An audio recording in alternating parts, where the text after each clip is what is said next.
It's Wednesday, the 23rd of November. This is Politics Live.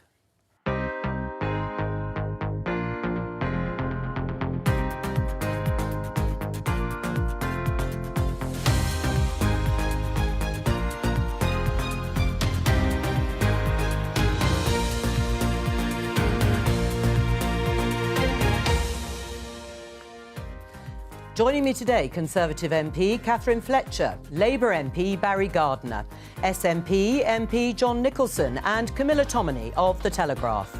Today, the Scottish Parliament does not have the power to legislate for a referendum on Scottish independence. That's the judgment from the Supreme Court this morning. We'll hear from Nicola Sturgeon, the First Minister, in the next half hour. This latest round of strikes will show how important our members are to the running of the country. But how important are striking unions? If politicians do not know the everyday struggles of the NHS, they do not know what the NHS needs. The Prime Minister is attacked for using private healthcare, but is radical thinking needed to tackle the crisis in the health service? And facing a revolt from his own MPs over plans to boost house building, Rishi Sunak meets Keir Starmer at PMQs. We'll bring you that all live at noon.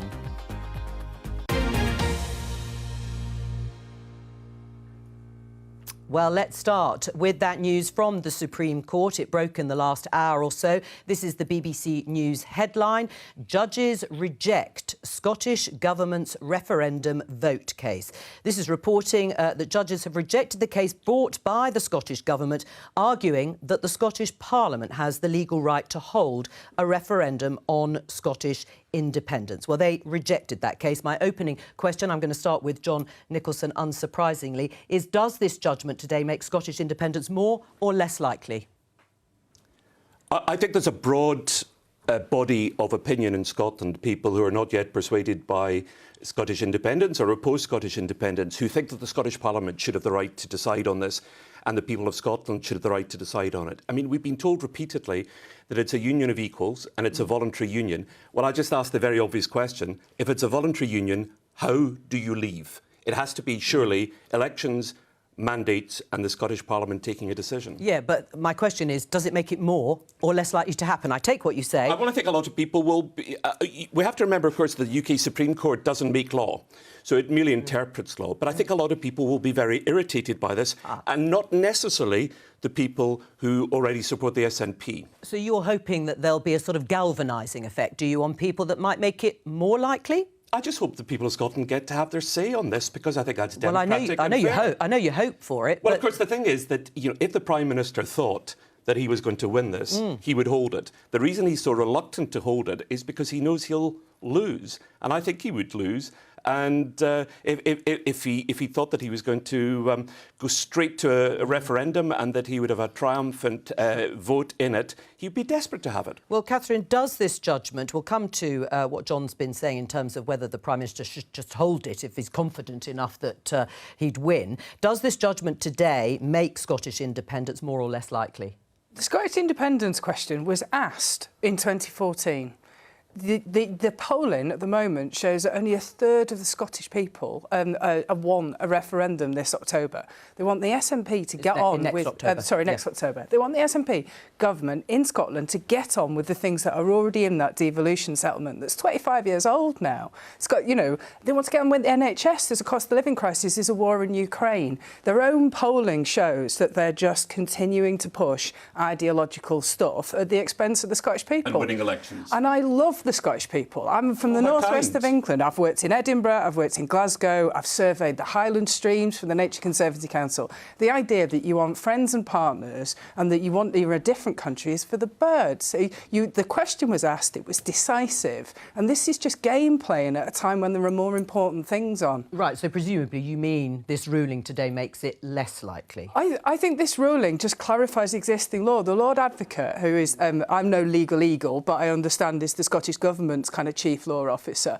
also said that this isn't a question that the Scottish Government can pose. And we don't need to pose it because it was asked in 2014 and decisively answered. No, the Lord Advocate did actually say it should be something that could be asked of the Supreme Court, which they said they could, they did, and they rejected the case. Well, persuaded by it. Is it more or less likely now, independence? Look, or the referendum, I should say. I actually think that if the Prime Minister was smart, he'd allow a referendum. It would be passed through Westminster, because actually they would lose. And let's be clear about this. The SNP claimed to speak for the people of Scotland. OK?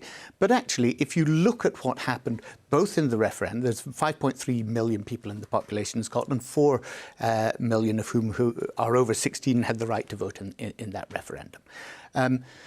2.6 million people voted to stay as part of the Union. 2 million people voted to stay as part of the Union. 1.6 million people voted against. That was pretty clear. In fact, you didn't win the election in terms of getting an overall majority in the Scottish Parliament, John, as you well know. You don't have a majority of the seats. You don't have a majority of the seats, and you certainly did not have a majority of the popular vote. So this wrapping yourself in the flag as if nobody else in Scotland has a right to the soul I've never wrapped myself in the flag.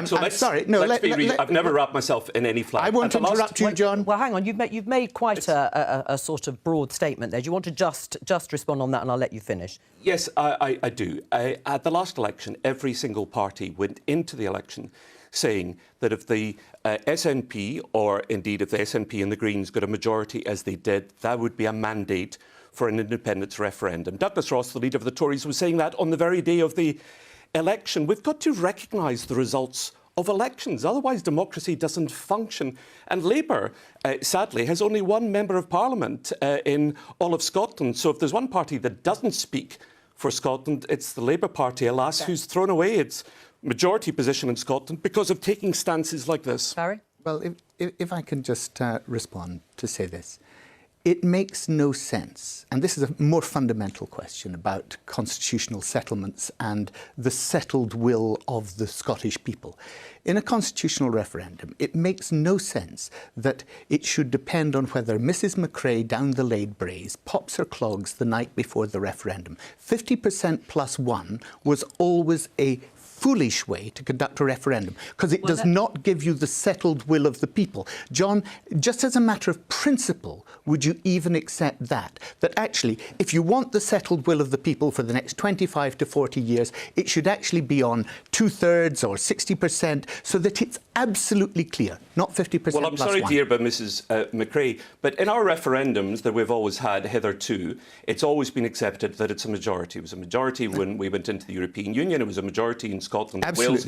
In the mistake both times. Devolution, in the Labour Party's Devolution Act. So this is an interesting departure for Labour if this is now is it in the interest of the Scottish party people policy to have this debate now? Well, we're going to It's up to them what they want to have. We are already talking about it. We're going to continue to do so. I want to hear from Camilla.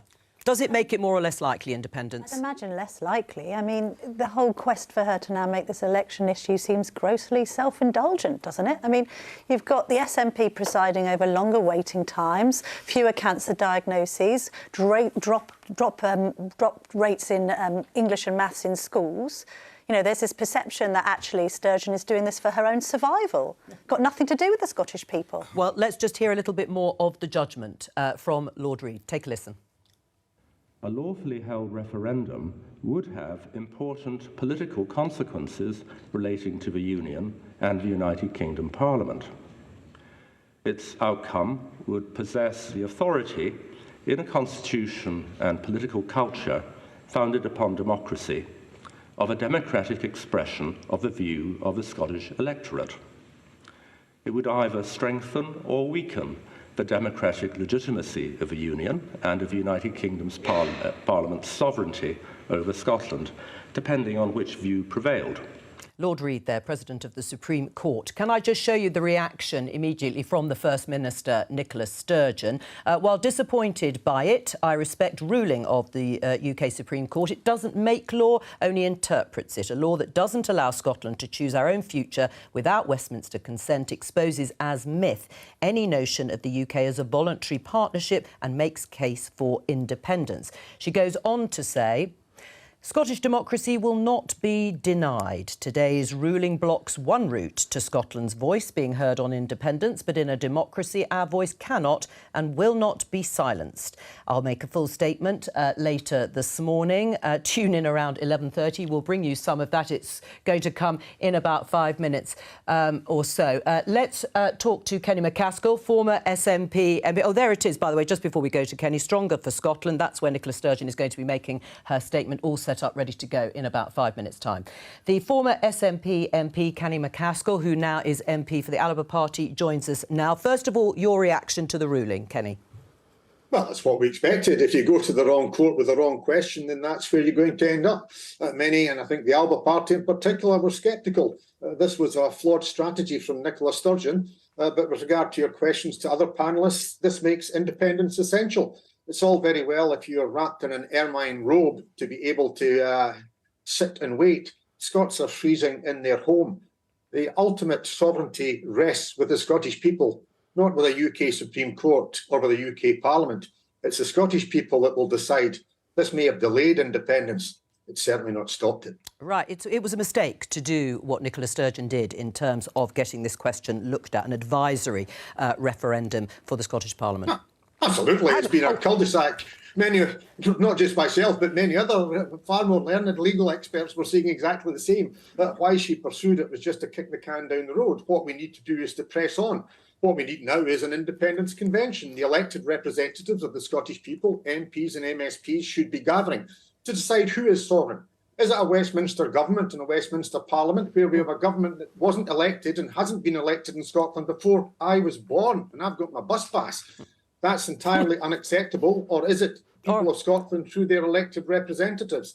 And that's why we need an independence convention. Yes. And we need to ramp up the case for Scottish independence. So it was a mistake, John Nicholson, the strategy by Nicola Sturgeon? No, I don't think it was a mistake. Nicola Sturgeon is a cautious politician. She's a highly successful politician. I think she's on her 4th or 5th Prime Minister now because she's pursued a policy of caution and she wants to bring mainstream Scotland with her. You know, Barry was talking about the SNP people talking for Scotland. It's important always to remember that there are different points of view, and in a democracy you've got to win people over, and you do that, I think, with calm heads, not with hot heads. And in my lifetime, independence has moved from a fringe issue to an absolutely central issue in Scotland, with a majority, an overwhelming majority of young people supporting it. So keep the heat would be my message. Kenny? Well, so far, John's taken us down a blind alley with this referral to the Supreme Court, which was a classic own goal. We'll see what the First Minister says, but there should be an independence convention. She said that there would be an independence convention, I think, in February of 2020. Since then, nothing has taken place, and it should be called so that we can make it clear that it's the Scottish people that have the sovereignty, not anywhere else. And equally, if we are going to go down the road of a plebiscite election, it has to be a proper plebiscite election. The outcome will be to give a mandate to those with powers elected to negotiate independence, not simply seek another referendum. And equally, it will be fought on a Scotland United basis, not simply by the SNP, because I think this is a juncture at which we will see the mantle pass from the SNP and the Scottish Government to the wider independence movement. The wider independence movement's far deeper, far wider, far bigger. And I think they're fed up with the failed strategy of Nicola Sturgeon and the SNP. It's time for action and it's time for real leadership. John? Well, I think Kenny's got a bit of a thing about Nicola Sturgeon. He managed to mention her name there about 5 or 6 times. Yeah, but is he right? It's certainly true that in 1997, when we won the Scottish Parliament, we did it by trying to maximise the number of people across social Scotland, from the churches, trade union movements, and a wide body of opinion, to pressurise Westminster into conceding a Scottish Parliament, which the Conservatives said they would never allow, and eventually, of course, had to swing behind. The Conservatives gave a referendum vote in 2014. Yeah, the Conservatives said they would never. You're misunderstanding. I'm talking about when the Scottish Parliament was established. The idea that Conservatives are anti-Scotland's not true. Yes, indeed, and we've accepted in Northern Ireland, for example, that the people of Northern Ireland are allowed to have border polls every 7 years. So there's a lack of consistency about this. People have to be allowed to change their minds in a democracy. And there's been a lot of water under the bridge since 2014, not least Brexit, which the Scots overwhelmingly opposed. It is a reserved matter. I mean, that's certainly the sort of legal status in terms of permission for a referendum. That seems to have been upheld today again in the Supreme Court. But Kenny McCaskill, you've sort of outlined an alternative, as you see it, to Nicola Sturgeon's strategy. You've talked in the past about demonstrations at home, going to international courts. But what's the evidence that that would actually work and bring you the desired result? Well, there's no evidence of that until you try it. But what we're conscious about is that Nicola Sturgeon's strategy has failed. There is no plan B, and we were always told there would be a plan B. We'll see what she says. And that's why the future has to be to ensure that sovereignty rests with the Scottish people. That's why we require the Independence Convention, why we require to start making sure that our voice is heard. It's simply unacceptable that people in Scotland are freezing in an energy-rich country that we have over half our people fuel poor. So we need to make sure that this just isn't an issue about the Constitution. This is an issue about Scots going hungry, Scots losing their job, Scots being cold in winter when we're energy rich in a wealthy land. Yes. Our resources are being robbed, not simply are we being denied democracy. And that's why they're required. There has to be change. Not just a constitutional issue, then, is it, Catherine? And then very briefly. No, hang on a second, Kenny. Very briefly, the resources that are being robbed are the resources of the taxpayers that are pursuing this pointless legal action from the UK Supreme Court. The use of taxpayers' money to address some of the issues that Kenny's just highlighted is absolutely what the Scottish people want. Less than a third of Scottish people want another referendum next October. You haven't won an election since the 1950s. Well, hang on. Scotland. But, this is whataboutery. If we sort of stick to the issues at hand... Yeah. Look, the point is this. The polls tell us that 32% of people in Scotland of voting age actually want a referendum on independence. But a much higher percentage of the people in Scotland are desperately concerned about their health service. They're desperately concerned about the education service, which has plummeted under the SNP. So if we're looking forward, then actually, this is a distraction from the real issues. Kenny's talking about people going cold this winter. Absolutely, Kenny, because of a Conservative Westminster government. So the answer for the people of Scotland is to have a government in Scotland, devolved government in Scotland, and a government in England that in Westminster that is actually going to work with it, like a Labour government. There's something very unedifying about Westminster politicians telling the people of Scotland, enormously patronising, telling them what they should think and what they should care about. It's not. It's what they do, John. It's in the polls. Read your own polls. It's what they do say. You keep losing elections, Barry. That's the trouble. I'm just giving you the information that your Scottish government has taken in the polls. Lost an election again last year. Economy that's supporting losing people. Elections. It's the power of the British economy that's supporting people through this really difficult winter with financial payments. Labour's got one MP. The Tories haven't won an election since the 1950s. They're in no position to tell Scots what they think about anything. We had an election last year and the SNP got a majority with the Greens in the Scottish Parliament, something that was designed never to happen. Let me bring Camilla in at this point. There are two things that come to mind. I think John mentioned earlier the idea of any mechanism. What would the mechanism be now? The Supreme Court has ruled this out because it says holding an advisory referendum would have political and practical implications. But if the polls were to consistently show a majority in favour of another independence referendum, what would the mechanism be outside the UK government saying you can or can't hold it? First of all, the polls don't say that. Second of all, 2014 was meant to be once in a lifetime.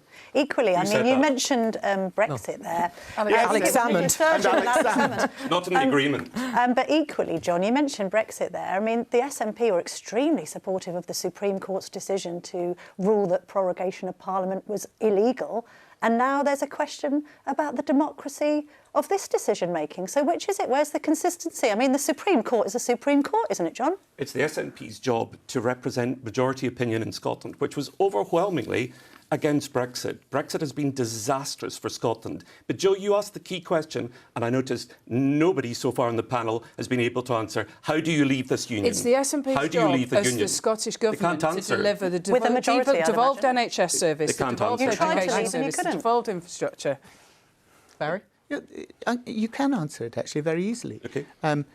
When it is clear that there is a majority opinion in Scotland and at the moment it's 32%, as you well know, when it's clear that there's a majority in opinion... I'm going to interrupt just briefly because we've got Nicola Sturgeon. Let's have a listen. Oh, hopefully we'll have some sound as well. No? On the Lord Advocate's reference, seeking clarity on whether or not the Scotland Act 1998 allows the Scottish Parliament to legislate for a referendum on independence. First of all, while I am obviously very disappointed by it, I do respect and accept the judgment of the court. In securing Scotland's independence, we will always be guided by a commitment to democracy and respect for the rule of law. That is a principle, an important principle, but of course it also reflects a practical reality. The route we take must be lawful and democratic for independence to be achieved. And as is becoming clearer by the day, achieving independence is not now just desirable, it is essential if Scotland is to escape the disaster of Brexit, the damage of policies imposed by governments we do not vote for, and the low-growth, high-inequality economic model that is holding us back. However, we must be clear today that the Supreme Court does not make the law, it interprets and applies the law. If the devolution settlement in the Scotland Act is inconsistent with any reasonable notion of Scottish democracy, as now seems to be the case, that is the fault of Westminster lawmakers, not the justices of the Supreme Court. In addressing the implications of today's ruling, it's also important to be mindful of what the court was not asked to decide and therefore what the ruling does not tell us. The court was not asked to decide if there is a democratic mandate for a referendum. The mandate and the parliamentary majority for a referendum is quite simply undeniable. Nor was the court asked if Scotland should be independent. Only the Scottish people can be the judge of that. And it was not asked if there is any democratic means by which Scotland can choose independence. The question the court was asked to decide, indeed the only question the court could reasonably answer, was a narrower one. Would a bill providing for an advisory referendum on independence be within the current powers of the Scottish Parliament? In other words, can the Scottish Parliament legislate for an independence referendum without the prior agreement of Westminster? Now, as we know, the court has answered that question in the negative.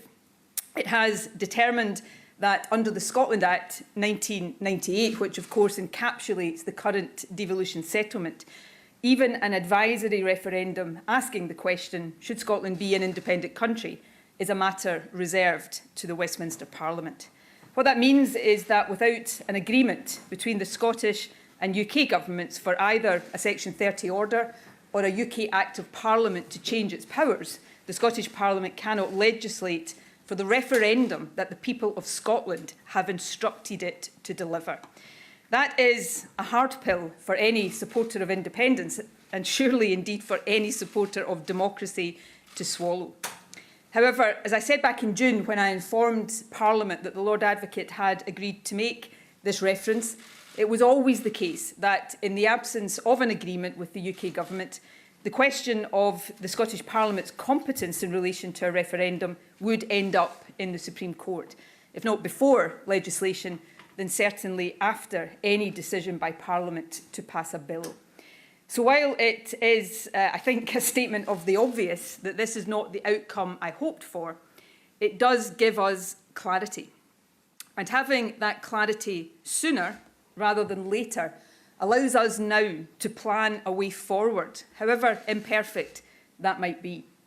Now, I am enough of a realist to know that the immediate questions posed by today's judgment will be for me and the SNP. That is entirely understandable.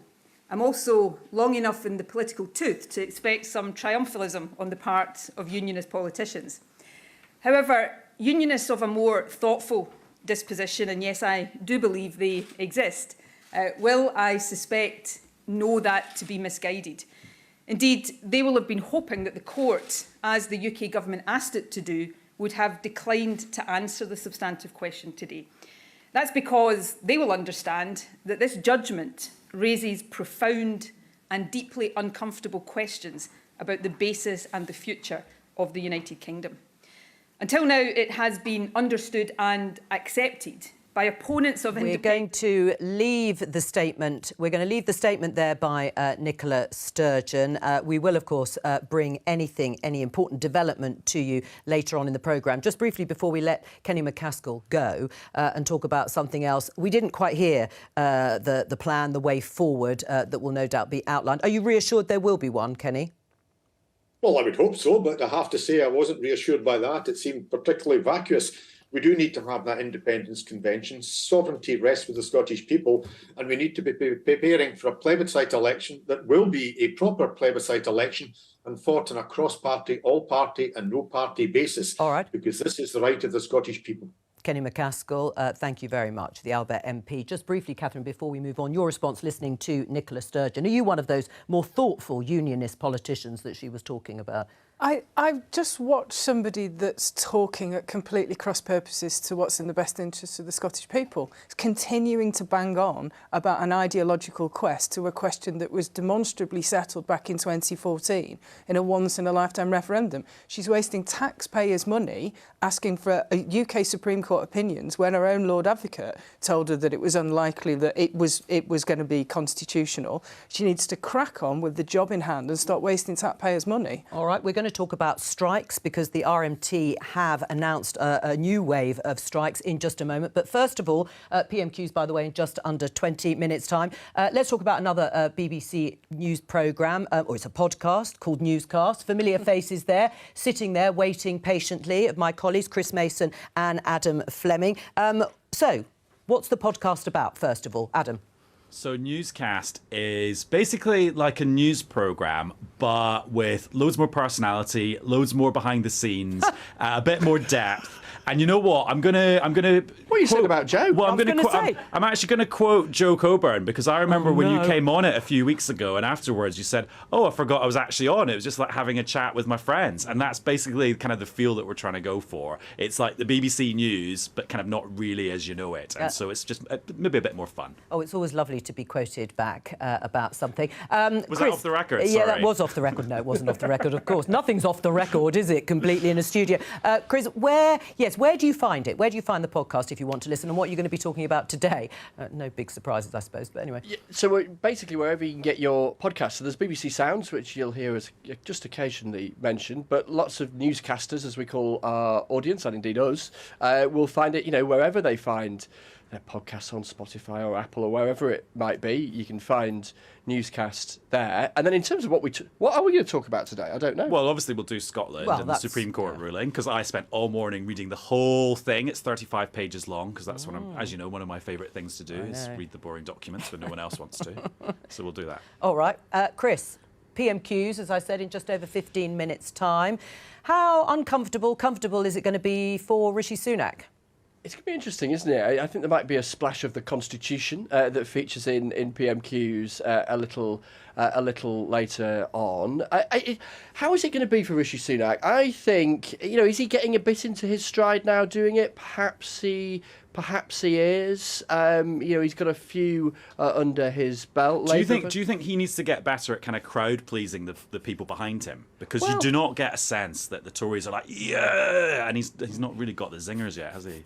Perhaps not. Although for a while he was deploying that kind of attack line, wasn't he, to Keir Starmer about you tried to make Jeremy Corbyn Prime Minister. The Conservative backbenchers quite like that. I wonder if that might get another outing. But I think from Rishi Sunak's perspective, given that the two previous Prime Ministers for much of this calendar year kind of had most of a lot of the people behind them trying to get rid of them, then actually just the absence of that, sort of defining the positive by the absence of the negative, is probably something for Rishi Sunak. And from Keir Starmer's perspective, I'll drop my phone on the floor, he's had to kind of reconfigure, hasn't he, again, how you approach another opponent across the dispatch box. And in a funny sort of way, some of their character traits are quite similar, Keir Starmer and Rishi Sunak. They both do the sort of, we're serious politicians thing, as opposed to leaning too heavily on the on personality in the way that Boris Johnson kind of did. So I wonder if we're reaching a point where we're getting into something of a groove in terms of how the new PMQs with yet another Prime Minister looks. Yes, well, we'll check the groove out with our panel just before we get into the chamber. Yeah, go on. Never an accidental appearance on newscasts. I managed to get lager into the first sentence. So they do like you have just a genuine chat in the background. Oh, well, there you go. Look, there's a reference to being on newscasts.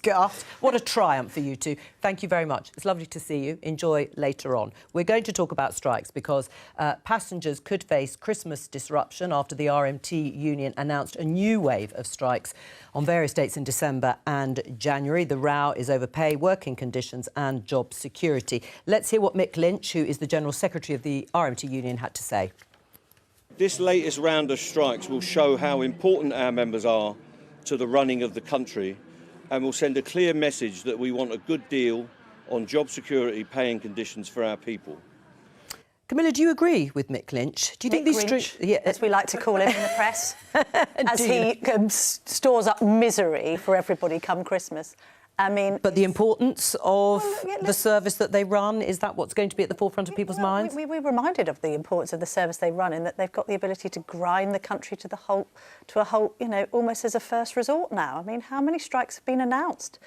I heard this morning that median wages for rail workers had gone up 38% compared to the rest of the public sector at 28%. And I get that about working conditions, but I think from commuters' point of view and actually all other workers, Mick Lynch is great for the rail workers, but not everyone that wants to get to work, or indeed people who work in hospitality, who probably now face redundancies because the whole Christmas market may well be cancelled because of this. I mean, it's sort of look after our own, but not see the wider picture of everyone. And from a Conservative perspective, it begs the question. On the Telegraph, we've been pretty critical of a budget that has pushed taxes up now to record levels. Maybe if you allowed more working people to keep more of their wages, then you wouldn't have this sense of disgruntlement, even with inflation at 11%, which, of course, is causing problems. Interesting. Camilla does think they're quite powerful, the unions, because of the grinding down, as she calls it, people when it comes to trying to get to and from wherever you need to be. Do you agree with that they are powerful and that's why they'll work, these strikes? Whoever they are, whether they're the RMT, whether they're the nurses, whether they're the barristers, whether the public sector workers, they're all feeling the pressure of 12 years of stagnant, in indeed many cases declining wage levels, and now a 10.1 inflation level. Now, there was a deal on the table. There was a deal that was supposed to be made last Monday, and we know that. That was the Rail Delivery Group were supposed to be doing that. They were blocked by the Secretary of State from making that. Now, tomorrow, the unions will again be meeting with ministers. I hope that the deal will be back on the table, that ministers will agree to a deal that will settle this. But the way of doing this is always through negotiation. And Camilla, I don't think it's fair to say, it's a next round of strikes. Actually, striking for those workers is always the last option to withdraw their labour. Seem like that, well, can I just say it's always the last option, because if you're on strike, you're not getting paid. There's a lot of talking that goes on before you get to strike action. And what's happened here is there is a deal that is doable here. It was supposed to be tabled last Monday. The Secretary of State blocked it, and I hope tomorrow he'll put it back on the table. It's no surprise that you're pro-union, OK? But at the same time, it's about being pro-working people. They have proposed over 400 strikes over the last 4 years. How do you think commuters feel about that? I mean, this idea that they can just have the country over a barrel at Christmas is ludicrous. Some of these pay demands, you're saying the wages haven't gone up. Median wages for rail workers have gone up by 39%, exponentially larger than anybody else in the public sector. Can I just make the point that RMT workers, right, not the medium for rail workers, RMT RMT workers, the rail ones drivers. the ones relevant, that, or not the ASLEF rail drivers, but the RMT workers that we're talking about have actually seen their pay decline by 3% in real terms, and they now are faced with 10% inflation. So actually, they are looking next year at a 15% real terms cut in their wage levels, in their standard of living. So you think strikes are justifiable? I think these people, they've taken a last resort to withdraw their labour, but there is a deal that is possible. Well, let's ask Catherine and the government must stop blocking it. Let's ask Catherine about that. You served as Parliamentary Under-Secretary of State for Transport until a month ago, is that right? I mean, Mick Lynch says the Tory government is not allowing a deal in the way Barry's just said to be reached. Is that true? So the government isn't actually directly in charge of the railways. I understand that. But I think there is a nuance to this debate. I think we go straight to pay and straight to cost of living, and I won't repeat the points that Camilla's made. But there's a need to reform the working practices. You know, the railways desperately need modernisation. People are using them less because patterns of behaviour change post-pandemic, and we can't have a protectionist approach to this. We need to all work together.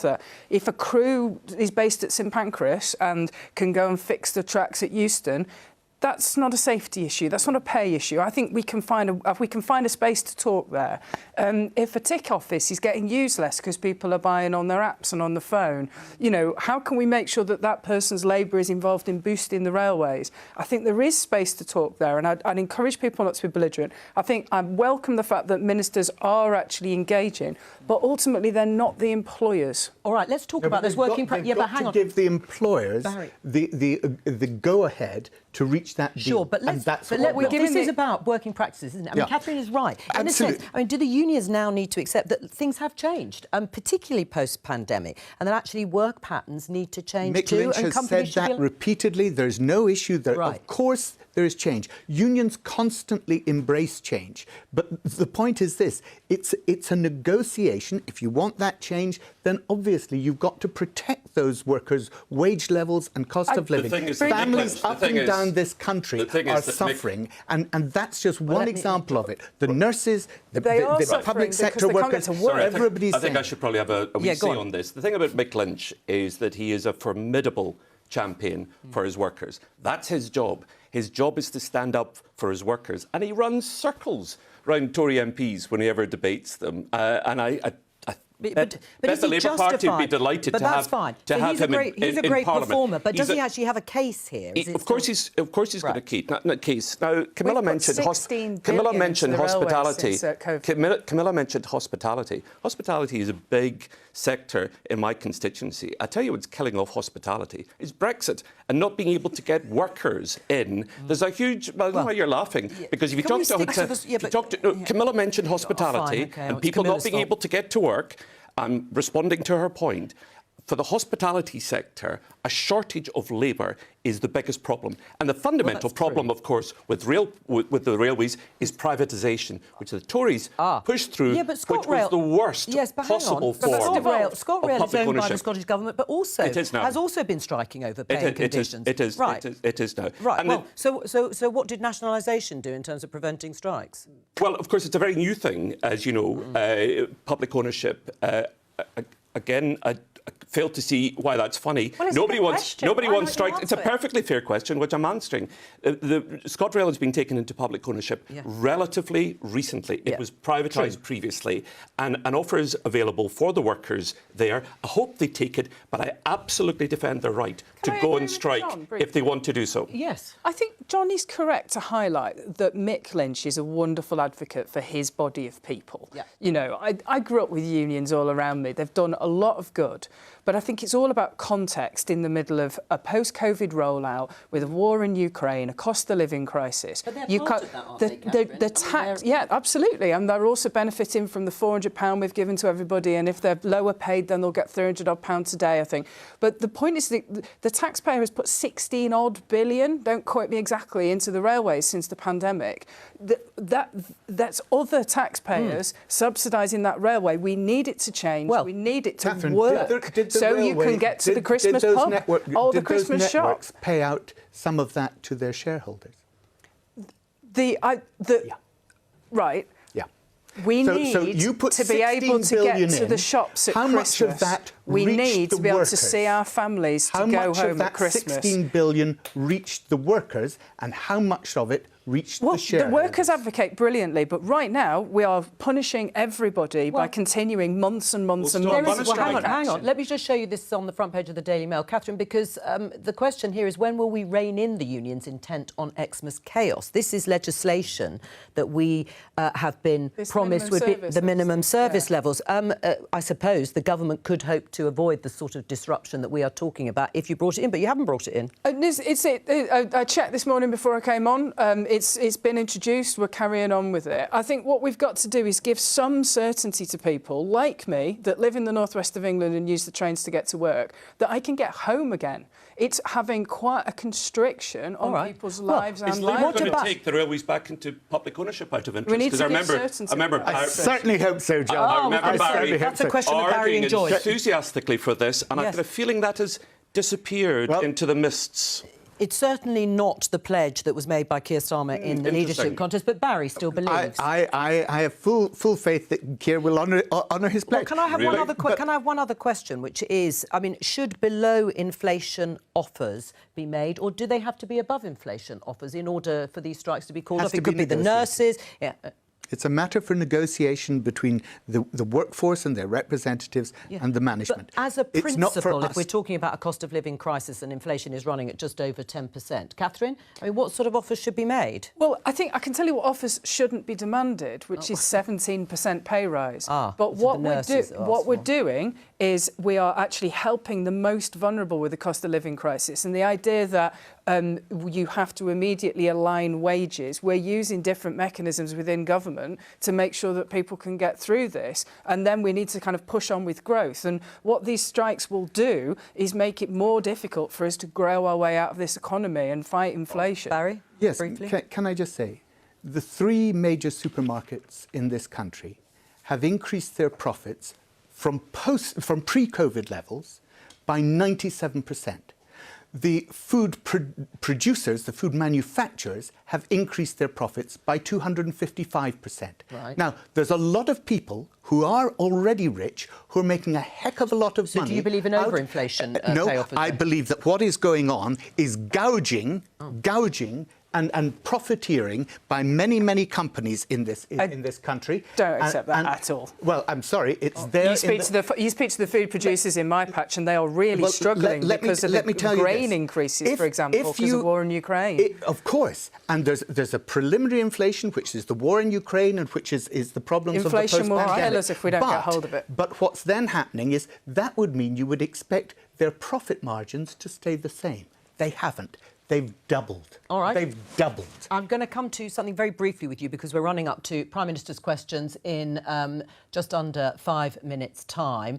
I also want to point out that we're going to have any dubious facts that are brought up during Prime Minister's questions. They'll be checked over by our political research unit. Yes, by my colleague Peter Barnes. But before we get into the chamber, NHS bosses, let's just show this BBC News story. NHS bosses in Scotland discuss having wealthy pay for treatment. Now, you will, of course, remember this story from a few days ago. It was from a meeting. The details of the meeting or the minutes were leaked. Talk of a two-tier health service.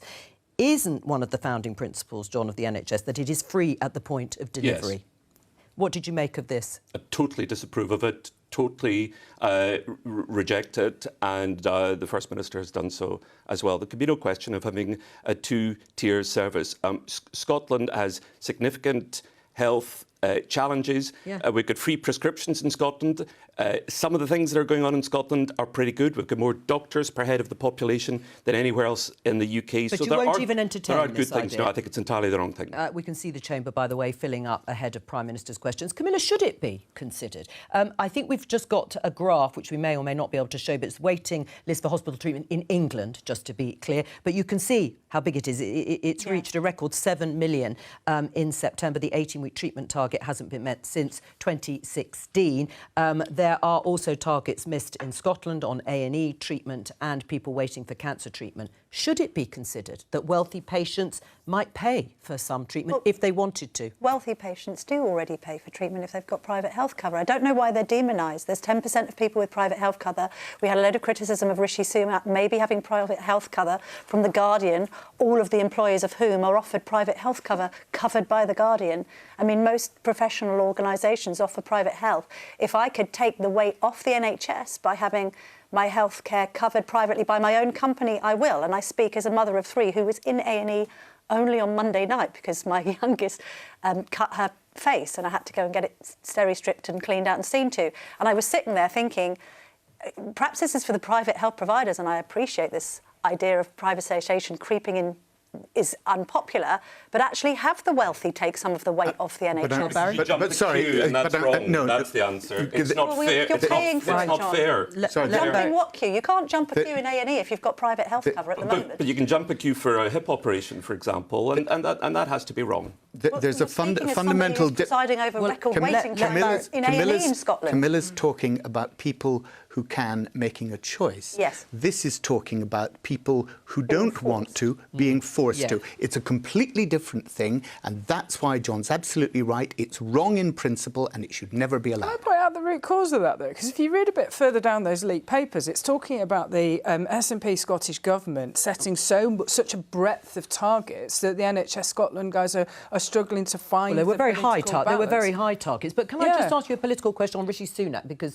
as Camilla saying, it's been covered as a story that he has some private healthcare or private GP consultations were paid for them. Is that wrong or right? I don't know. And actually, to be fair to somebody that's quite private, I'm not going to get into it. But I think what you can do is judge us on the actions. There's the best part of £8 billion going into the NHS after the autumn statement in the next 2 years. I'm going to stop you there. Thank you very much. Let's go into the chamber. Mr. Speaker. Mr. Speaker, I know that members across the House will want to join me in wishing both England and Wales the best of luck for the World Cup. Mr. Speaker, this morning I had meetings with ministerial colleagues and others in addition to my duties in this House. I shall have further such meetings later today. Jonathan Gullis. Thank you, Mr. Speaker. People in places like Stoke-on-Trent North, Kidsgrove and Tork aren't getting the help they need quickly enough when it comes to mental health. Fellow campaigner James Starkey and I were delighted when the Prime Minister, who was then Chancellor, said he would back our campaign every step of the way to get mental health nurses into GP surgeries. So will the Prime Minister deliver on his promise, back our No Time to Wait pilot scheme developed by the Royal College of Nursing and help get people the support they need? Well, Mr. Speaker, can I thank my honourable friend for his continued campaigning on this important issue. I'm pleased to tell him all 1,250 primary care networks in England are entitled to recruit up to 2 mental health practitioners to work in surgeries. I know the BMA and NHS are looking at expanding that, and I look forward to working with him to ensure that his constituents in Stoke get the mental health support and care that they need. We now come to the Leader of the Opposition, Keir Starmer.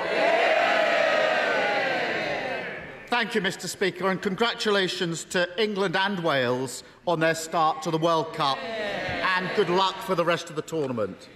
Mr. Speaker, the World Cup doesn't belong to FIFA, and it doesn't belong to the host nation. It belongs to everyone who loves football. It's totally unacceptable that during this tournament, gay football fans are unable to acknowledge who they love, and players have been threatened with suspension if they show solidarity with those fans. Shame on FIFA. Britain faces the lowest growth of any OECD nation over the next 2 years. Why?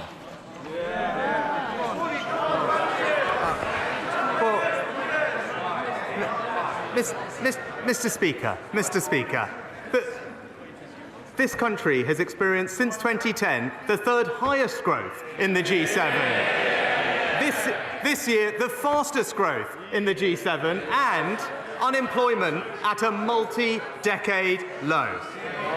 We're getting on to deliver more growth, Mr. Speaker. We're delivering free ports. We're investing in apprenticeships. We're protecting R&D.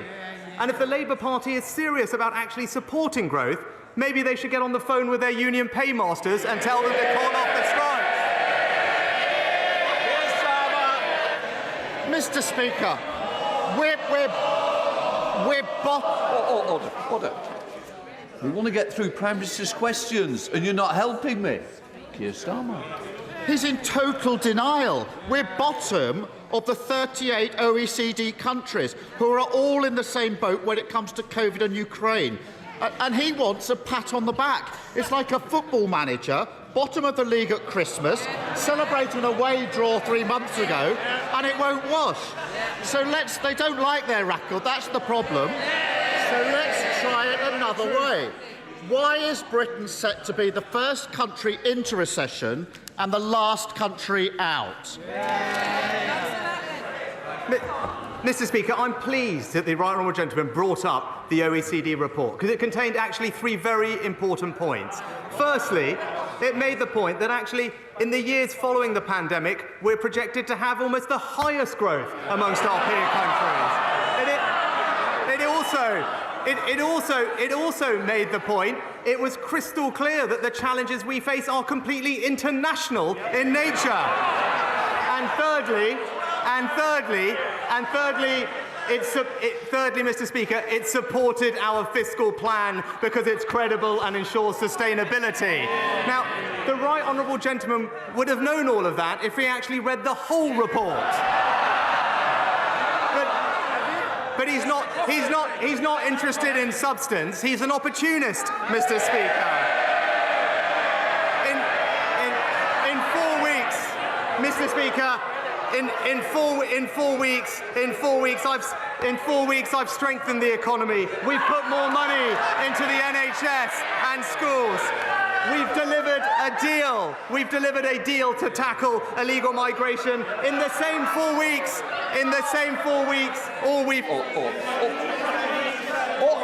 Prime Minister, when I stand, you've got to sit down.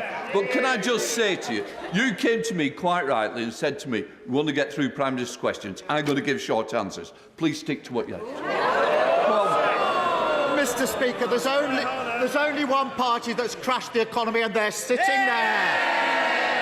And I noticed this, Mr. Speaker. I noticed this.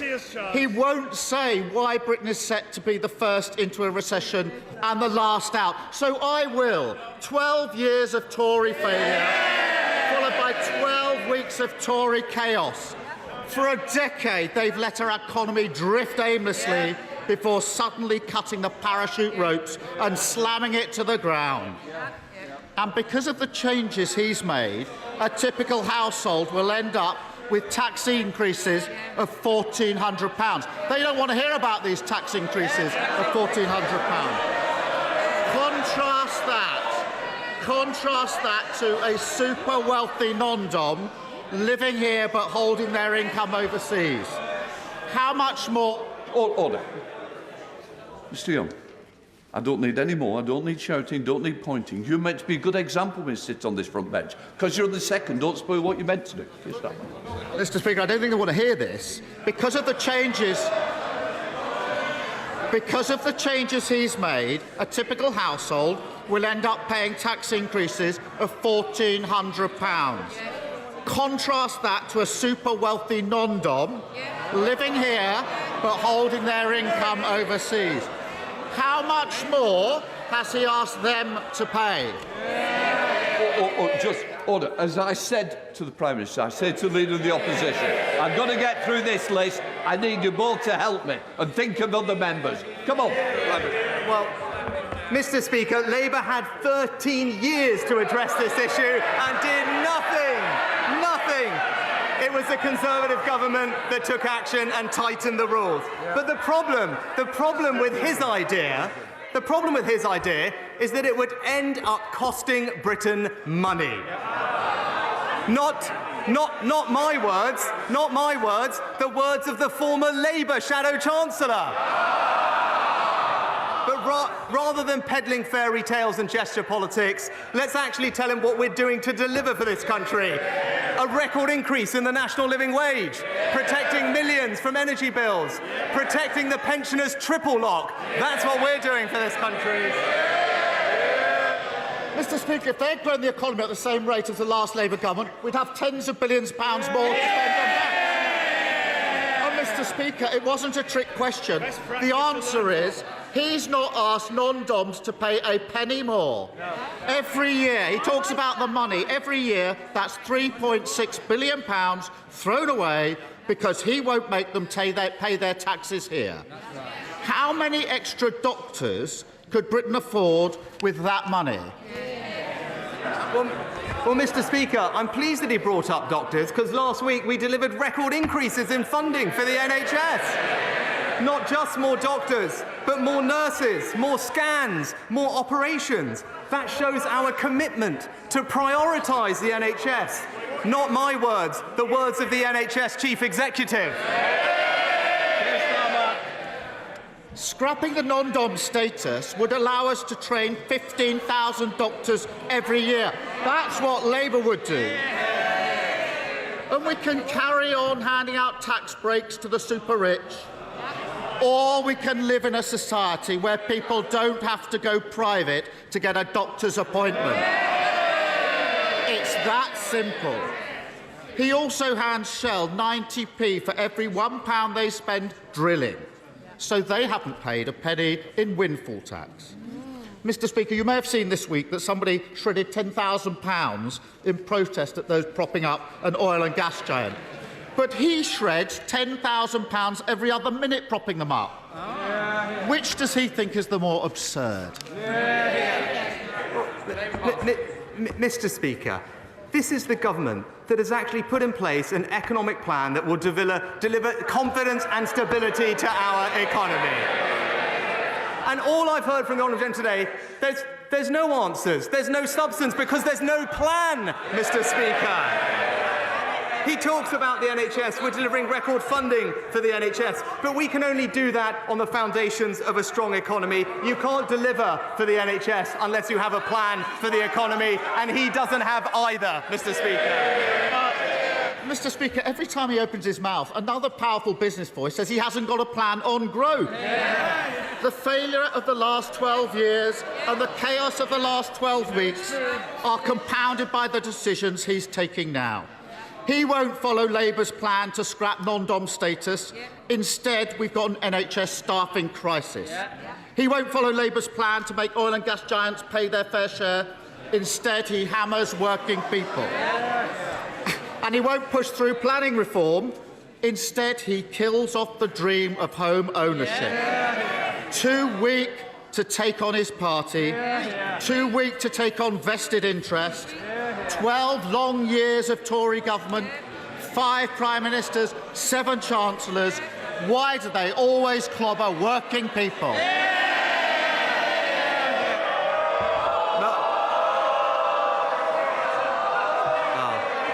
Mr. Speaker, he talks about leadership. This summer, I stood on my principles and told the country what they needed to hear, even though it was difficult. When he ran for leader, he told his party what they wanted to hear. And even now, he says one thing and he does the other. He says he cares for working people, but he won't stand up to the unions. He said he'd honour Brexit, but he tried to have a second referendum. And now he tries to talk tough about immigration, but he promised to defend free movement. You can trust him to deliver for his party. You can trust me to deliver for the country.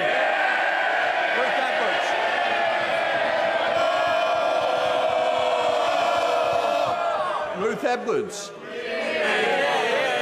Thank you, Mr. Speaker. As we debate how to best help our constituents with their energy costs, 10 million people in Ukraine are without power due to Russia's barbaric strikes on the country's energy infrastructure. So can my right honourable friend set out what support we will be providing to our Ukrainian allies to help them repair the damage and keep their citizens warm this winter? I'm pleased to tell my honourable friend that I spent time discussing this with President Zelensky at the weekend and talking to Ukrainian families about the impact these awful strikes are having on them. I know the whole House will be proud to know that we're providing millions of pounds of immediate support with generators, shelter and water repairs on top of the £570 mobile power generation that we are donating to power facilities across Ukraine. We're also working with the government to repair critical infrastructure, with 8 projects identified by UK Export Finance to be delivered in the near future. We now come to the Leader of the SNP, Ian Blackford. Thank you, Mr Speaker. I'm sure the whole House will want to join me in welcoming the moderator of the Church of Scotland to our proceedings this afternoon and to thank him for his sermon at St Margaret's this morning. Mr Speaker, this morning the Supreme Court clarified a point of law, but the very point of democracy in this union is now at stake, and democracy will not be denied. Because whether Westminster likes it or not, last year, the people of Scotland voted for a Scottish Parliament with a majority and the mandate to deliver an independence referendum. The Prime Minister has every right to oppose independence. He has no right to deny democracy to the people of Scotland. If the Prime Minister keeps blocking that referendum, will he at least be honest and confirm that the very idea that the United Kingdom is a voluntary union of nations is now dead and buried? Well, Mr Speaker, let me start by saying we respect the clear and definitive ruling of the Supreme Court of the United Kingdom. And what I would say to the honourable gentleman, that, firstly, I am looking forward to also seeing the moderator of Scotland tomorrow. And I think that the people of Scotland want us to be working on fixing the major challenges that we collectively face, whether that's the economy, supporting the NHS, or indeed supporting Ukraine. Now is the time for politicians to work together, and that's what this government will do. Ian Blackford. Mr Speaker, it is right that we respect the decision of the court. But the Prime Minister can't claim to respect the rule of law and then deny democracy in the very same breath. If democracy is to matter, if elections matter, then mandates matter. Since 2014, the Scottish National Party has won 8 elections in a row. Last year, we won a landslide. The Scottish Parliament now has the biggest majority for an independence referendum in the history of devolution. The Prime Minister doesn't even have a personal mandate to sit in 10 Downing Street. What right does a man with no mandate have to deny Scottish democracy? But, Mr Speaker, when it comes to Scottish democracy, I'm pleased that the Scottish Government has one of the most powerful devolved assemblies anywhere in the world. And I'm pleased, and I was pleased, very shortly after becoming Prime Minister, to be the first Prime Minister in over a decade to attend the Council, to sit down with the First Minister, to explore ways in which we can work together with the Scottish Government to deliver for the people of Scotland. Whether that's delivering our growth deals, delivering free ports, or ensuring that the £1.5 billion of extra Barnet money can go towards supporting public services, that's what we're committed to doing in Scotland. Gareth Johnson. Mr Speaker, last month, Just Stop Oil clambered up the Dartford crossing, causing chaos for days. They then attacked artworks, the M25, and anything else to cause misery and mayhem. These people are not protesters, they are criminals. Will the Prime Minister therefore consider making Just Stop Oil a prescribed organisation so that they can be treated as the criminal organisation they actually are? Mr Speaker, the kind of demonstrations we've seen recently disrupt people's daily lives, they cause mass misery for the public, and they put people in danger. The police have our full support in their efforts to minimise this disruption and tackle reckless and illegal activity. The Public Order Bill will give them the powers they need, and I look forward to seeing the support that that bill receives from every part of this House. Ed Davey. Mr Speaker, one of my constituents, Vanessa, has contacted me in floods of tears. Her mortgage payments have risen by £500 a month. She and her husband were already struggling with high energy bills and high food bills. Now, like 1 in 4 across the country, they fear losing their home. We are out of options and heartbroken, says Vanessa. So will the Prime Minister introduce a new mortgage protection fund paid for by reversing his tax cuts to the banks? Will he help Vanessa keep her home? Mr. Speaker, I'm deeply sorry to hear about Vanessa's circumstances, and I want her to know that the plan that the Chancellor announced last week will help families like hers up and down the country, because it's the right plan to tackle inflation, to limit the increase in mortgage rates and ensure confidence in our economy. There is specific help that the Chancellor announced, offering low-interest loans to those owners on benefits to cover interest on mortgages of up to $250,000. The Chancellor is also meeting with mortgage lenders in the coming weeks, and we will continue to do all we can to support those homeowners who are struggling with their payments. Greg Tracy. Thank you, Mr. Speaker. I recently took part in the Pitching In campaign, which promotes grassroots sports and also celebrates the volunteers who make it possible every week. So would the Prime Minister join me in thanking those volunteers for the incredible work they do? And also, with top-flight football taking a bit of a break at the moment because of the World Cup, would he join me in reminding people that it's the perfect opportunity to go out and support their local non-league football teams who are incredibly welcoming, and including in that, of course, Atherstone Town Community Football Club, Bedworth United and Coleshill Town in my constituency. Well, I'm happy to join my honourable friend in praising all his local teams, and he makes an excellent point, actually, that volunteers have a vital role to play in community sport and actually the delivery of major events, and I join him in thanking them for everything that they do. Sport accounts for over half, Mr. Speaker, of volunteering in the UK, and every one volunteer generates a capacity for at least 8 more people to participate in sport, and I know the whole House will join me in praising their efforts. Alan Dorrance. Thank you, Mr. Speaker. Good afternoon.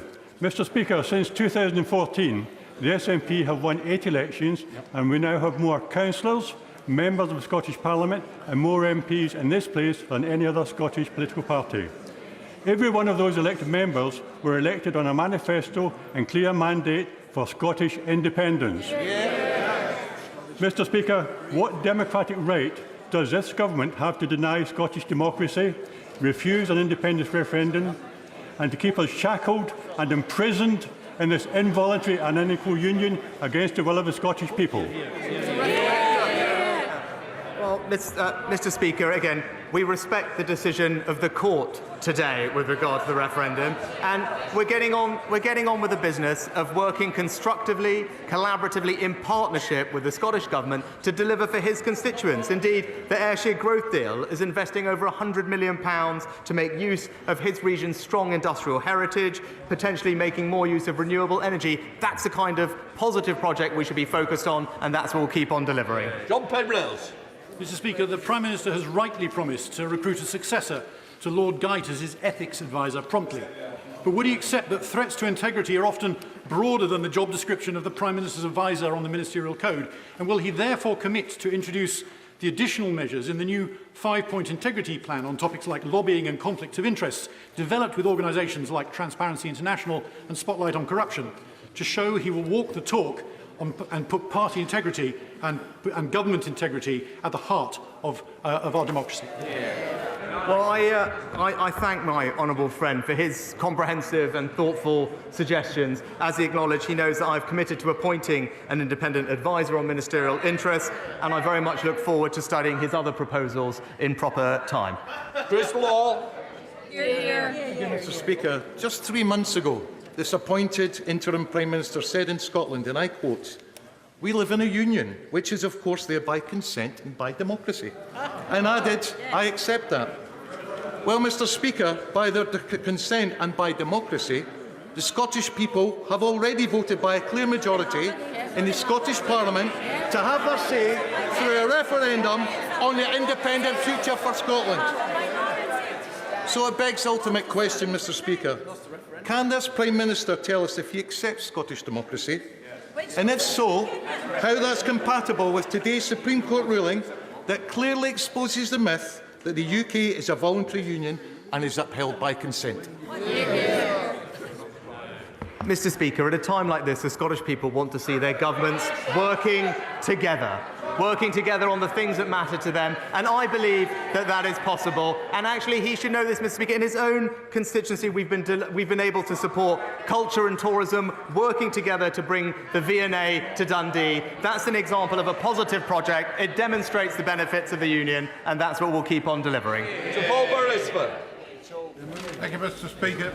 My right honourable friend will be aware that the government provides a slim financial support across 5 firms for small modular reactors. A few other countries have woken up and are seriously investing in SMRs. As Sizewell will not be running until 2031 at the earliest, should we not be doing the same? No, my honourable friend actually makes an excellent point, and hopefully he was heartened to hear what the Chancellor said last week, that we want to crack on with our overall nuclear programme. And I think he's right to acknowledge that small and advanced nuclear reactors have the potential to play a key role in that nuclear programme alongside projects like Hinkley and Sizewell. That's why we've allocated £385 million to support them, and like him, I'm keen to see progress as soon as possible. Dr. Philippa Whitford. Thank you very much, Mr. Speaker. During the 2014 referendum, we were told that Scotland was an equal partner in a family of nations. Yet the disaster that is Brexit was forced on Scotland against our will, and we see devolution wound back by legislation such as the Internal Market Act. So if the Prime Minister still claims the UK is a voluntary union, can he explain the democratic route by which the people of Scotland get to make a choice over their own future? Well, Mr. Speaker, the UK is a collaborative and constructive union that is delivering for the people of Scotland. Even in Ayrshire itself, where we're working collaboratively with the Scottish Government to invest in aerospace, advanced manufacturing and space. Those are the types of activities that will bring tangible benefit to the people in her region, and that's the right focus for the Government. Angela Adams. Thank you, Mr. Speaker. As a North Yorkshire MP, my right honourable friend will know how crucial bus services are to our communities. Last month, Arriva stopped the only bus between Selby and Doncaster, meaning that 40 Selby College students had to find, at very short notice, alternative transport to get to college. Thankfully, the college itself stepped in to resolve the situation. Additionally, across North Yorkshire, around 80 other bus services are now under threat. Can he advise what action he will take to ensure that essential services are not withdrawn at short notice, and ensure that these are continued to be operated across Selby District and wider North Yorkshire? My right honourable friend is absolutely right, and he knows that I share exactly the same challenges that he faces in our rural areas of making sure that our constituents have access to the bus services they need. I'm pleased that the Chancellor's allocated funding for extra bus services across the country, and I look forward to working with him to ensure that that money finds its way to rural areas like North Yorkshire to provide the connectivity that's so important for people to have opportunity and get access to public services. Olivia Blake. May I refer the House to my register of interests? Mr. Speaker, tomorrow marks 1 year since 32 people lost their lives in the Channel. New evidence suggests that the boat reached British waters and that the French and British authorities knew that it was in distress for a very long time. Families are still waiting for answers from the Marine Accident Investigation. Why has this investigation taken so long? Will he commit to a full public inquiry afterwards? And does he concede that this would not have happened if there were safe and legal routes into the UK? Well, Mr. Speaker, every life that is lost in the Channel is a tragedy, but that is why it is so vital that we break the cycle of criminal gangs that are exploiting people and trafficking them, and that's what the Home Secretary is focused on. We have accepted over 380,000 people over the past few years because this is a place where people can seek refuge and sanctuary, but we must be able to do that in a sustainable way, and that's why it's right that we tackle illegal migration. Dr. Caroline Johnson. Mr. Speaker, rising energy bills were challenged for all of us. And constituents in Sleaford and North Hykeham are very grateful for much of the support that has been given by government. But with temperatures this week falling below freezing in Lincolnshire, those living in park homes are particularly concerned at when they will receive their support. So I ask my honourable friend the Prime Minister, can he tell me when and how people living in park homes will receive the £400 which they're entitled to? And my honourable friend has consistently and rightly championed her rural constituents, making sure that they get access to the energy support that we're providing. It's something that the Chancellor prioritised in last week's autumn statement. I will ensure that we get the money out as quickly as possible. She should also be reassured that the cold weather payment system provides extra financial support to those vulnerable constituents when temperatures drop below a certain point. Callaghan. Mr. Speaker, did Scotland vote for Brexit? No. Did Scotland vote for austerity? No. Did Scotland vote for the Tories? No. What we did vote for, don't shout me down, don't shout me down, I've listened to all of you. What we did vote for only last year was the right to choose our own future. With that in mind, and given a previous non-answer from the Prime Minister, can the Prime Minister tell this House, tell us all in fact, how a nation can leave this so-called voluntary union? Mr. Speaker, the challenges that we face right now are those that require cooperation between our governments, tackling the economy, supporting the NHS, and I'm pleased that last week's autumn statement means that the Scottish Government will receive £1.5 billion in extra funding to deliver for public services in Scotland, and that's what we will continue doing. Theresa May. Thank you, Mr. Speaker. Scotland is a proud nation with a unique heritage. It is a valued member of our family of nations, a union of people bound through the generations by shared interests. Does my right honourable friend agree with me that this morning's Supreme Court decision gives the Scottish nationalists, the SNP, the opportunity for once to put the people of Scotland first?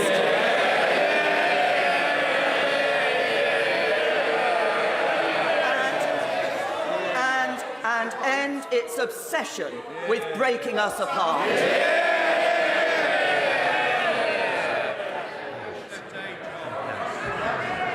I think that my right honourable friend put it very well, Mr. Speaker. Angus Brendan MacNeill. Thank you, Mr. Speaker. The Prime Minister won't answer, but it's obvious that the route to Scottish independence is now elections, and we know, Prime Minister, there's going to be many of them. Now, Mr. Speaker, inequality cost, and in France, the middle earners earn 20% more than in the UK, and low earners earn 25% more. This inequality is why the cost of energy and the cost of living hits people worse in the UK, and it's why I'm for independence, incidentally, to choose a better path. But meantime, in my constituency, there are both more off-grid fuel customers and a higher rate of fuel poverty than in Northern Ireland. So will the PM do the right thing and extend the £200 payment that's going to Northern Ireland to the off-grid customers in my geographically distinct constituency, the Hebrides, on the basis of fairness? Yes or no? Mr. Speaker, last week's autumn statement announced £55 billion to support families and businesses across the United Kingdom with their energy bills. And the Chancellor paid particular attention to those that are off-grid in rural areas by doubling the support to £200 for them, and that will help many people in his constituency and across the United Kingdom. Sarah Brickley. Speaker, I'm sure we'll both be celebrating this weekend what we consider to be one of the best days of the year, and that is Lancashire Day. Thank you personally for hosting the event in Parliament. So will the Prime Minister, though he represents a Yorkshire constituency, join me in welcoming our Lancastrian local leaders and businesses to Parliament's Day, and join us in supporting our proud history and bright future by levelling up what we consider to be the best county? May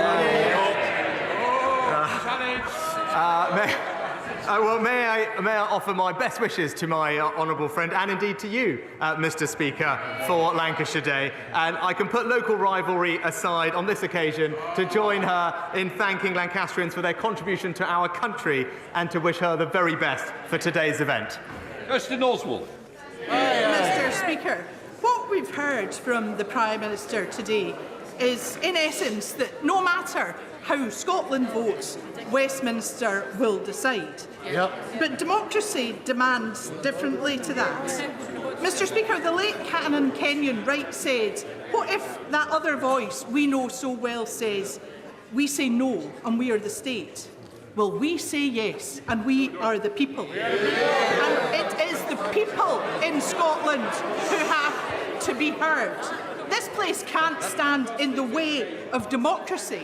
And if this Prime Minister with no mandate thinks it can, is he seriously telling us that this is a voluntary union of equals? Well, Mr Speaker, we are focused not on the SNP, but on the people of Scotland. That's who we're delivering for. I'm happy to meet with the First Minister, as I continue to do, to deliver for them, whether it's in her own constituency with a growth deal, whether it's moving civil service jobs to Scotland, whether it's delivering free ports or indeed the extra funding for public services. This is a government that will deliver for the people of Scotland, and we will do it constructively and collaboratively. Order, order. I would now like to make a statement. Well, that brings us to the end of this session of Prime Minister's Questions. The final question posed to Rishi Sunak from Kirsten Oswald, Deputy Leader of the SNP at Westminster, unsurprisingly in the wake of that important ruling from the Supreme Court about a second independence referendum. We'll talk about that later on in this part of Politics Live. But first of all, let me welcome our guests. Victoria Atkins for the Government, Treasury Minister, Thangam Debonair, Shadow Leader of the Commons, and Nick Eardley, Chief Political Correspondent for the BBC. Welcome to all of you. First of all, they did seem to get into their stride, I thought. Both Rishi Sunak, the Prime Minister, and Keir Starmer, the Labour leader. In fact, it felt like a Chamber and Prime Minister's Questions of old to me, pre-pandemic almost. It felt a bit like what I think we're going to hear a lot over the next 2 years in a run-up to a general election, didn't it? The basic arguments over whether you need a change of government, change of party at the heart of power. I think you're right. I think they did both get into their stride. Rishi Sunak a bit more than he has over the past couple of weeks. I think he's struggled sometimes in the past couple of weeks and had a pretty tough time of it. Today we got that kind of voluminous debate on the economy, and I think the themes we heard there are going to crop up a lot. And most of the questions, in fact, if not all, were on the economy and, in fact, how well the UK economy is going. Let's talk to Peter Barnes from the Political Research Unit here at the BBC, because, Peter, as you would expect, there were conflicting numbers being presented by both the Prime Minister and the Labour leader on how well the UK is doing, particularly in terms of growth. You've been looking into it. What did you find?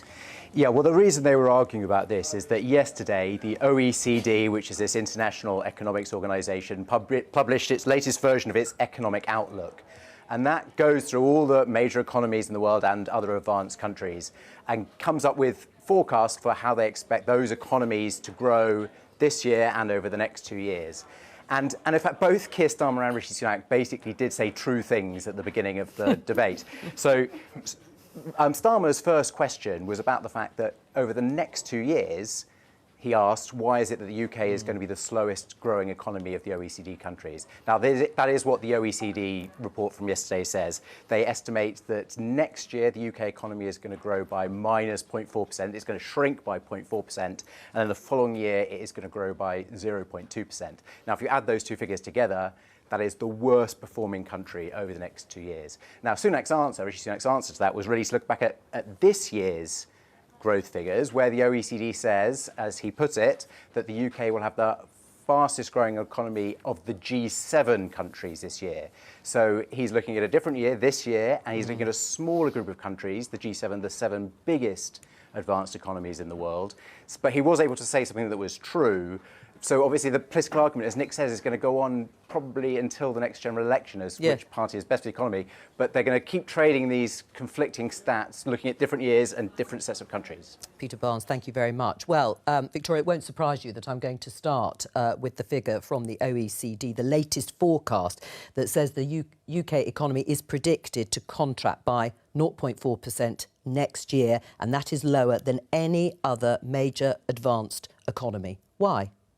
Well, we are in very, very difficult times. So we know about the international shocks of both the war in Ukraine and the aftermath of the pandemic. We know that this is having an impact not just in our economy, but across the world. So just as we are seeing higher rates of inflation, we're seeing even higher rates of inflation in comparable economies such as Germany, the Netherlands and Italy. We're also having to put interest rate. We have seen interest rates rise, but they have risen more quickly in the States and in Canada and elsewhere. So it is a very difficult picture internationally. Yes. We were trying to address this in the autumn statement last week. We have not shied away from how difficult these times are.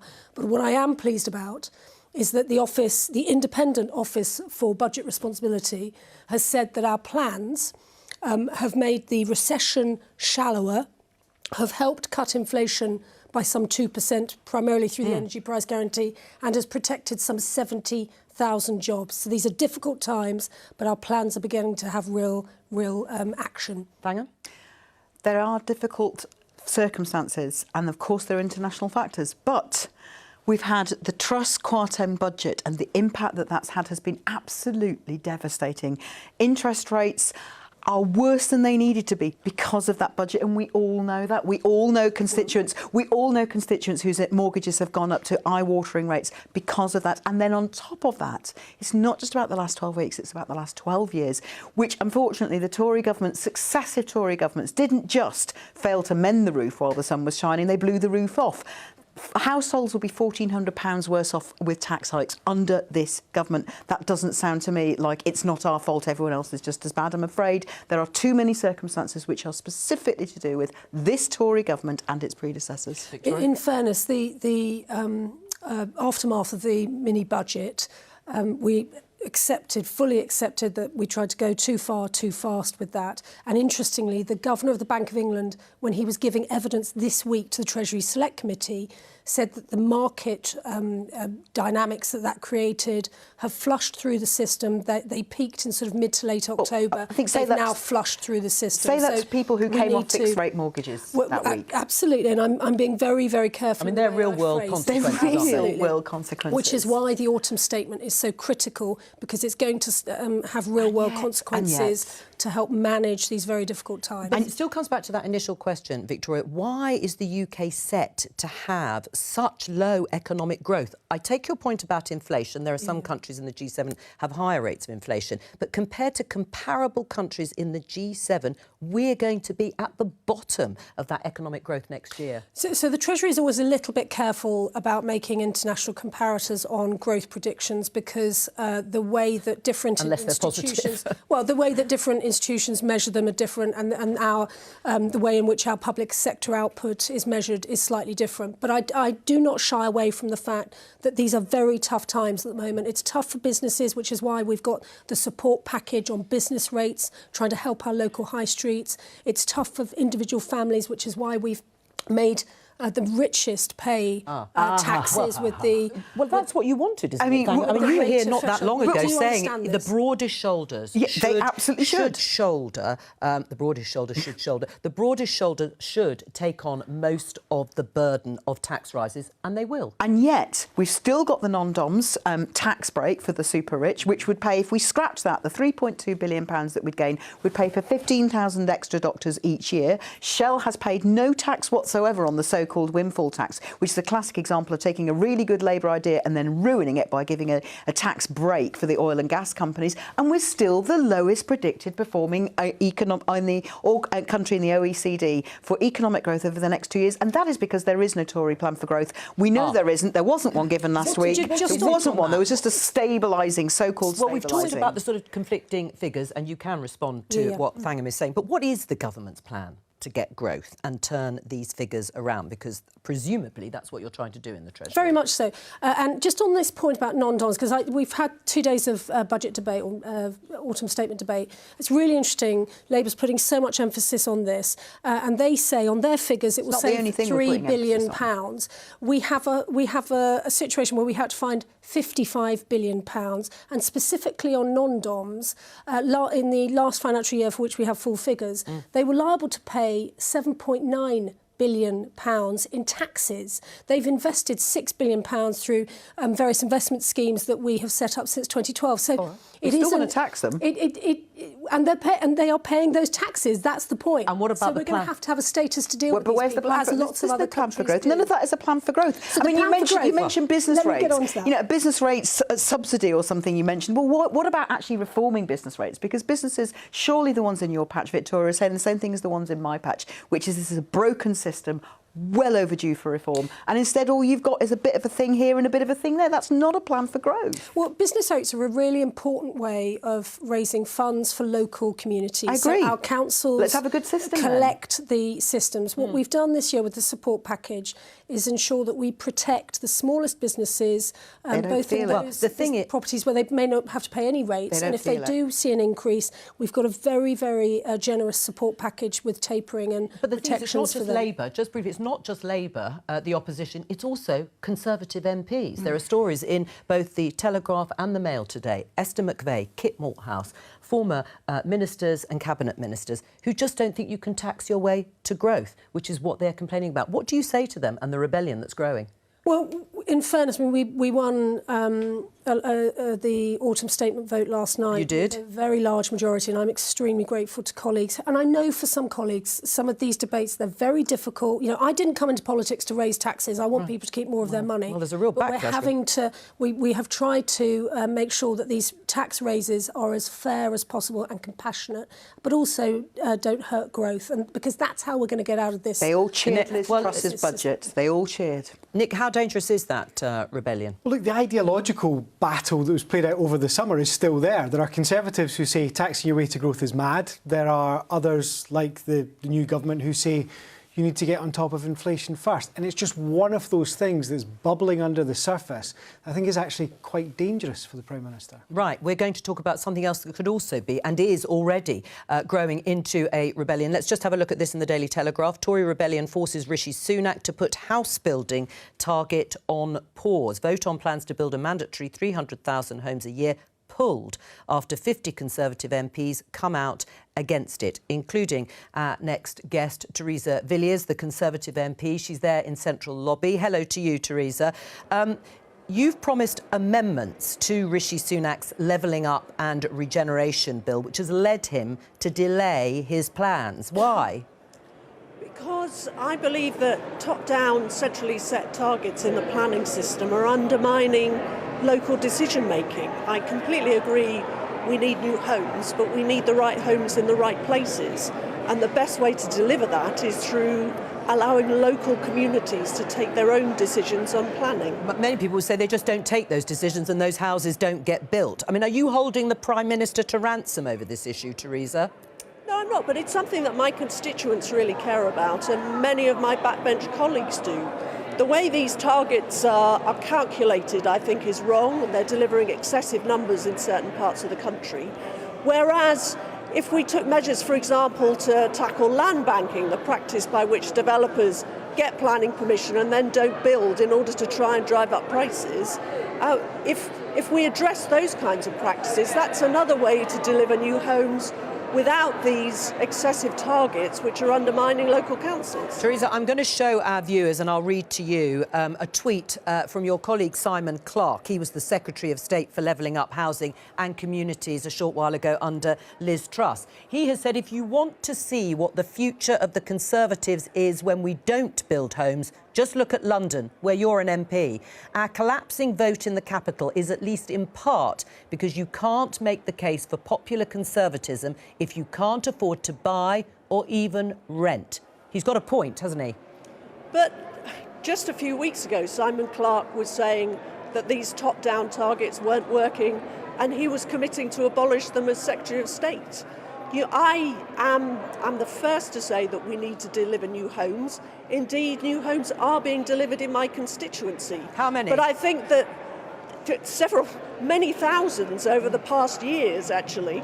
And there are many thousands that are in prospect. But I do believe that we need to make sure that development is suitable for the neighbourhood in which it's built and doesn't damage our environment. And targets at the moment are damaging our environment. I mean, it sounds eminently sensible, Theresa, but the reality, as you know, is that it does give power to what we call NIMBYs, who object to any development in their area. If there aren't mandatory targets, if everything is advisory, it just doesn't happen. We know that because we haven't built enough homes for years. What we have the example of, actually, is the neighbourhood planning system that was introduced by the Conservatives around 10 years ago, which is plans for smaller areas, giving local people more control and responsibility over home building. And actually, those have shown that people, when they're given that responsibility, actually are quite ambitious in terms of the number of new homes they want to deliver. So I think empowering local communities has real advantages in the planning system, and that's been demonstrated by neighbourhood plans. Victoria, what would you say to Theresa and her position and stance putting this amendment to this bill? Well, look, we very much have listened to Theresa and others on this. I mean, we want planning and building to happen with local consent. That's always been our philosophy on this. But is she wrong? Is she wrong to want it to be advisory and let local authorities decide rather than mandatory, which is what the government wants? Yeah, so look, it was a manifesto promise that we were going to build, I think, 300,000 more houses. We have, for various reasons, including, of course, the impact of the pandemic, we haven't yet met that number. And it's really critically important for, I think, not just younger generations, but we have all sorts of different family models and living patterns nowadays. We have to have the housing stock to be there for people when they need them to make their own homes. And so what we're doing at the moment, we're listening to Theresa and others, but we do, of course, want to encourage house building in the right areas and do that with local consent. I mean, Theresa, it was a manifesto commitment. Do you accept that? There's a manifesto commitment to an overall national target. The focus of my amendment is the top-down targets imposed on individual local authority areas, which are excessive. They're based on out-of-date population figures, and they're undermining local democracy and local decision-making in planning. That's why I want to see them altered. Just before we let you go, Theresa, because I know you want to go into the chamber, are you confident that you can meet that target of 300,000 homes being built every year with your amendment? I believe the amendment is crucial to restoring local decision-making. No, but that's not the question I asked. I would acknowledge that meeting that 300,000 manifesto target is difficult, and I think, frankly, it does need to be reviewed in terms of whether that is actually based on evidence. I don't think it is based on evidence. And when it comes to housing targets, it's an evidence-based approach that we should take. Theresa Villiers, thank you very much. Just before I get your thoughts on that, Nick, because this is a critical issue that has been fought and wrestled over for years, successive Conservative governments and previous Labour governments. But do you think Rishi Sunak can't really control rebels like Theresa Villiers on this issue? They are not going to fall into line, are they? Well, there will be an enormous amount of work going on behind the scenes as part of the larger Levelling Up Bill, which is a critically important piece of legislation. Yeah, but if you can't get Tory MPs to back it... Putting planning to one side, it's a really important piece of legislation. We will work with our colleagues. There's enormous amounts of goodwill around the table, and we will find, I'm sure, a solution to this. But we do want to provide... junking it, which is what Boris Johnson did. We do want to provide homes for people and families across the country. This is just all over the place. I'm sorry, Victoria, this is really all over the place. It just seems like another example of Rishi Sunak's weak leadership. He can't control his backbenchers. He can't stand up to vested interests. I can't really see how he's going to stand up for working households who, in my patch, and probably in yours too, there is nowhere you can get a home for rent or to purchase on an average wage. Nowhere. Absolutely nowhere. And I'm pretty sure that that's true across London as well. What's going to happen with this, do you think, Nick? I think it's going to be hard for Rishi Sunak to win over those 50 backbenchers who signed up to Theresa Villiers' amendment. This is one of those issues we keep coming back to. I think it was on this programme, Joe, that we revealed that the planning bill was being dropped. It then became part of the Levelling Up bill. Boris Johnson then dropped the target. Rishi Sunak's now brought it back. And there's a fundamental tension there, which is the government is adamant you need 300,000 homes a year in England by the middle of the decade, so couple of years left to get that. But there are many MPs, and the key point for me is it's not particular parts of the party. It's all different wings of the party are unhappy about this. One of the reasons is their voters tell them that they don't want it. There's an electoral calculation going on here as well. Right, well, let's talk about other calculations for Keir Starmer and the Labour Party, because the Labour leader made a big speech to the CBI yesterday. Now, the head of that organisation, Tony Danker, has said that if we want to turn around our prospects, then we'll need to embrace an agenda for growth, like planning reform that we've been talking about, more immigration and possibly a better relationship with the EU. Does the Labour Party want that growth agenda that's been outlined by Tony Danker, more immigration, closer ties to the EU? Well, we do want a growth agenda, and we have a plan for growth. And with Keir's reception, no, but that was Tony Danker's. That was Tony Danker's recommendation and agenda. And one of the things that I noticed about the reception to Keir Starmer from the CBI and the reception to Rishi Sunak is it seemed rather lukewarm on Monday for Rishi Sunak,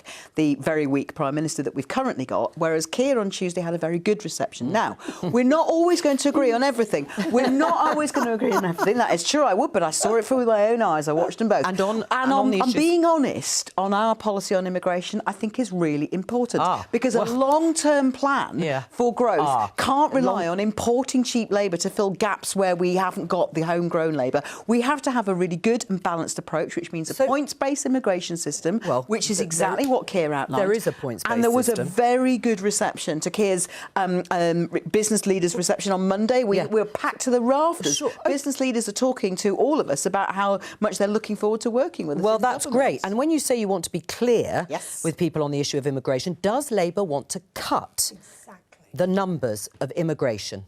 Well, I think the Tory party have shown that picking an arbitrary figure at random doesn't really work. And at the moment, we're 2 years out from a general election. Picking an arbitrary figure for me at random I don't even want you to pick an arbitrary figure. I just want you to say, one way or the other, for people watching, are you happy to see figures go up, or would you like the overall level of net migration to come down? We would like homegrown talents to be given a chance of good paid jobs with decent working conditions, and that will also people would agree with you on that. And that will sometimes include people who are coming from other countries where we have skills and talents and shortages in different areas. And at the moment, given that we're not close to an election, although I'd like to be, we can't set that overall direction in those up-down terms or even a hard and fast number. So it's a long-term ambition to help the British economy, as Keir Starmer said, off its immigration dependency and to start investing more in training workers who are already here. If we look at the figures at the moment, it's about 240 or so thousand net migration to the UK. So in the short term, would Labour welcome higher levels of immigration until you're able to wean the UK economy off immigration from abroad? I don't know what Victoria's government's going to left us with by the time we get into government. But you can give difficult to say. But you can give a broad principle. And I have, which is our principle is that we want to be able to give homegrown talent the chance to learn new skills and spread those good jobs across the regions and nations of this country. And that will still include immigration. It will still include. It's not a straight answer. I suppose that's what people. It's difficult to say at the moment what we're going to be left with in 2 years' time. That's why I want to give you a straight answer, Joe, and I absolutely promise you that when we get closer to the election and it's clearer what state we're dealing with, I will give you exactly a much more precise figure. At the moment, I couldn't, and then you'd pick me up on it if I gave you one that I couldn't stand by in 2 years' time. Nick? Something that struck me about Keir Starmer's speech on Tuesday at the CBI was it was very heavy on rhetoric and a sort of broad principle about the economics of immigration. But I'm not clear at all what the specifics are. What areas, for example, you think there's been an immigration dependency? Would you, for example, at the moment, say when it comes to hospitality, that people shouldn't be allowed to come to the UK to work in hospitality? Or is it just for the NHS? One of the problems we've got at the moment is we've got a huge number of our current workforce off sick, and that's because we've got huge waiting times and waiting lists in the NHS, which we know is the case. And so there are lots of different ways of helping to sort out our workforce gaps. So and one of is them, the UK one too of them, dependent on immigration when it comes to things like hospitality? Well, I think that we've got into a state where our typical approach as a country is if we've got a workforce shortage, we'll import it from somewhere else, which is a cost to those other countries. So, for instance, we are importing healthcare workers from Kerala who've been trained at the expense of the Indian and Kerala state governments, and then expecting them to fill the gaps that this government and successive Tory governments have just not bothered to do anything about. In hospitality's got all sorts of problems, and one of the things that we need to do is try and get people who are currently waiting for an operation or sick, off that and back into work. I promised that we would bring any developments from Nicola Sturgeon, the First Minister, following the ruling by the Supreme Court. Let's just have a listen. We must and we will find another democratic, lawful and constitutional means by which the Scottish people can express their will. In my view, that can only be an election. The next national election scheduled for Scotland is, of course, the UK general election, making that both the first and the most obvious opportunity to seek what I described back in June as a de facto referendum. Nicola Sturgeon, de facto referendum. Does that mean at the next general election the SNP will campaign only on this issue of an independence referendum for Scotland?